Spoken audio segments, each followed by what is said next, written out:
səni toy günündəsə göz aydınlığı verir. Gözün aydın olsun baba. Xoşdur. Babalarım rəhmət edib, nənələrim rəhmət edib. Rəhmətə gedənlərə Allah rəhmət eləsin. Hal-hazır yaşayırsan, buradasan. Sən bu xoş gündə məndə şərikən, mənim ətrafımda elimiz, obamızda.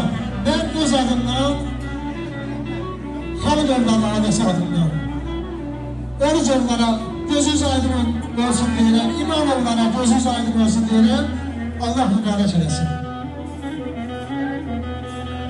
Eyləyim ay gəldi bahar.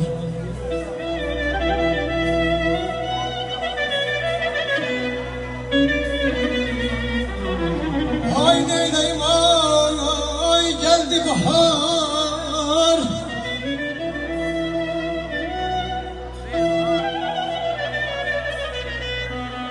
Ama baharım gelmedi.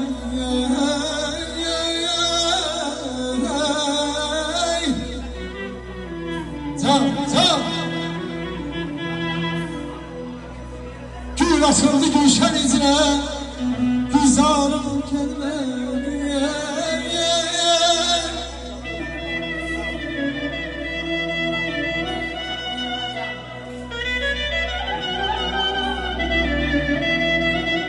Sağ ol, var ol. Güzel sanatkarlar.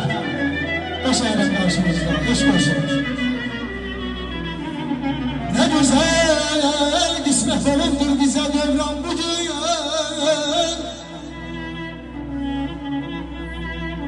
Ne güzel kısmet olundur bize devran bugün.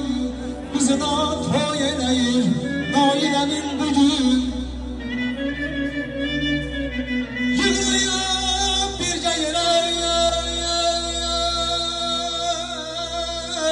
ata, ana, ruhum, ekraba.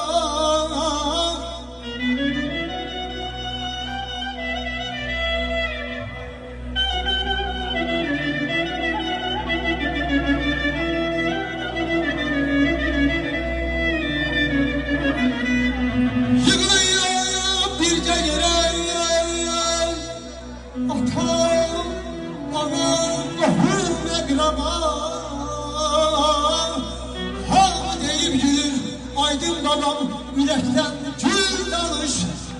Sübhe kadar eyle zarafet bu gece.